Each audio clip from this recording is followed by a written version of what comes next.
wabarakatuh. Kami mahasiswa YIN Madura Fakultas Tarbiyah Program Studi Bimbingan Konseling Pendidikan Islam.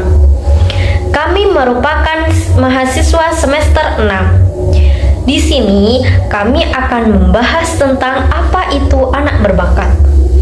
Nah, masing-masing dari kita akan menjelaskan tentang yang pertama, yaitu sejarah pembinaan anak berbakat beserta pengertian anak berbakat. Yang kedua, yaitu menjelaskan tentang karakteristik anak berbakat.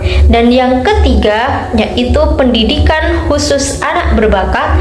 Dan yang terakhir, yaitu model identifikasi anak berbakat.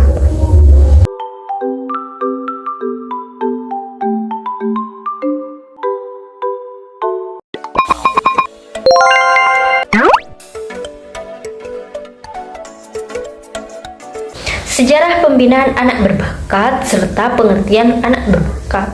Nah, sejarah pembinaan anak berbakat itu sendiri sudah dimulai sebelum abad ke-18 sampai abad ke-20, di mana perhatian tersebut sudah dikenal sejak 200 tahun yang lalu. Misalnya, Plato pernah menyerukan agar anak-anak berbakat dikumpulkan dan dididik secara khusus karena mereka diharapkan bakal menjadi pemimpin negara dengan segala bidang pemerintahan.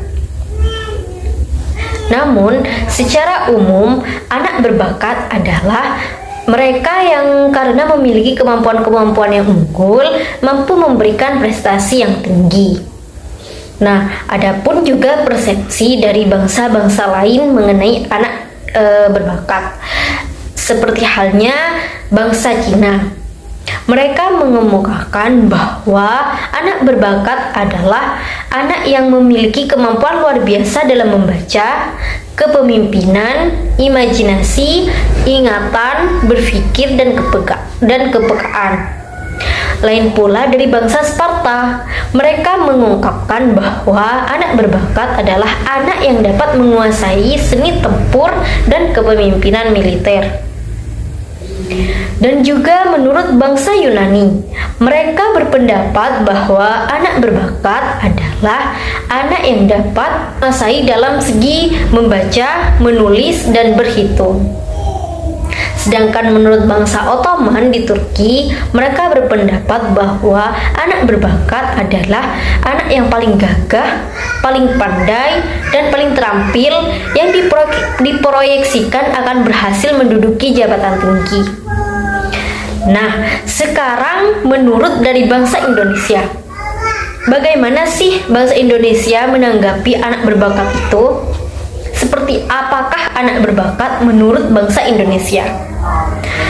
Nah, bangsa Indonesia itu sendiri berpendapat bahwa anak berbakat adalah anak yang jenius, supernormal, cemerlang, kemampuan unggul, berbakat, serta merupakan anak yang istimewa. Nah, di Indonesia ini sendiri menerapkan sistem loncat kelas. Jadi, bagi para anak-anak berbakat dapat naik ke kelas berikutnya lebih cepat, meski belum saatnya. Seperti halnya tersurat dalam Undang-Undang Sistem Pendidikan Nasional Nomor 2 Tahun 1989.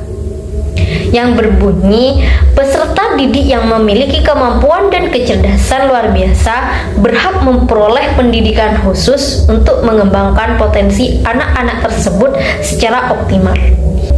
Jadi di Indonesia sendiri sudah menggunakan pembinaan anak berbakat, di mana anak berbakat tidak perlu memiliki hambatan mengenai umur mereka yang belum saatnya, karena pemerintah sudah menyediakan fasilitas bagi mereka anak-anak berbakat untuk melanjutkan potensi mereka.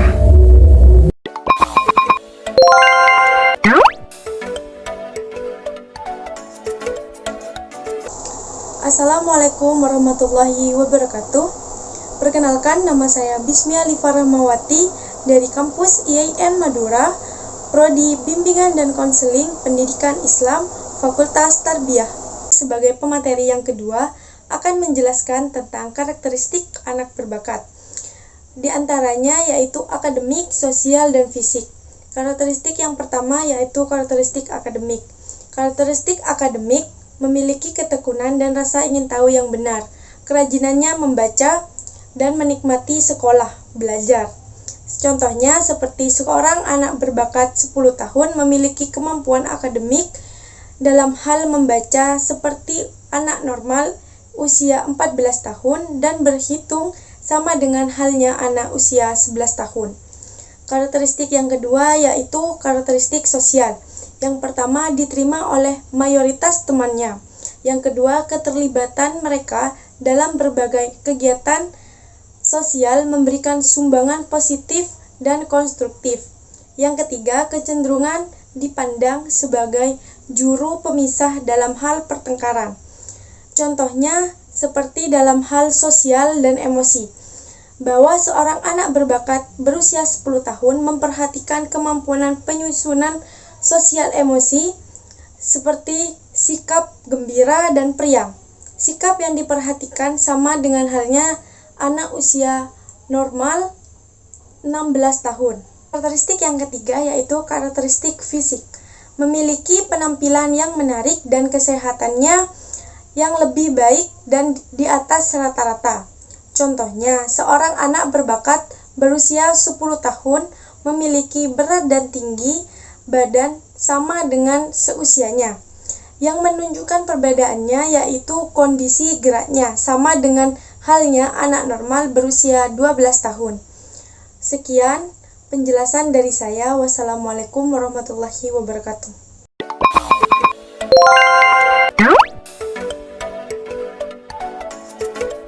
Assalamualaikum warahmatullahi wabarakatuh. Perkenalkan, nama saya Muhammad Wahyudi Khairul Mustafa dari Fakultas Tarbiyah, Prodi Bimbingan Konseling Pendidikan Islam. Di sini saya akan menjelaskan tentang pendidikan khusus anak berbakat, yaitu anak berbakat memerlukan berbagai kebutuhan khusus sesuai dengan ciri keunggulan yang dimiliki oleh masing-masing anak. Kebutuhan khusus inilah yang memerlukan layanan khusus dalam bentuk pendidikan luar biasa. Karena sifatnya yang amat khusus, pendidikan anak berbakat intelektual berbeda dengan anak yang lain.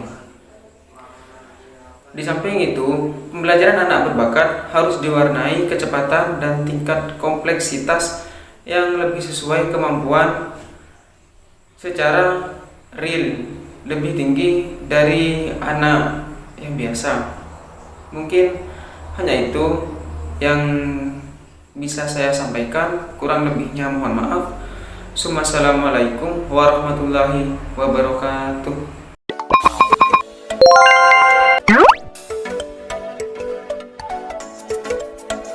Assalamualaikum warahmatullahi ta'ala wabarakatuh. Perkenalkan, nama saya Wasitun Hasana. Saya mahasiswa program studi bimbingan dan konseling pendidikan Islam IAIN Madura, Fakultas Tarbiyah. Di sini saya akan menjelaskan tentang model pembelajaran untuk anak berbakat. Model pembelajaran untuk anak berbakat di sini ada beberapa model, yaitu pengayaan, percepatan, dan segregasi. Saya akan menjelaskan tentang model pengayaan terlebih dahulu. Pengayaan di sini yaitu dalam rangka enrichment ini anak mendapat pembelajaran tambahan sebagai pengayaan. Ada secara vertikal dan ada juga secara horizontal. Kesempatan anak untuk memperluas pengetahuan dengan tambahan atau pengayaan yang berhubungan dengan pelajaran yang sedang dipelajari. 2. Percepatan. Percepatan di sini secara konvensional bagi anak yang memiliki kemampuan superior dipromosi. Yang kedua yaitu percepatan. Percepatan di sini secara konvensional bagi anak yang memiliki kemampuan superior dipromosikan untuk naik kelas lebih awal daripada biasanya.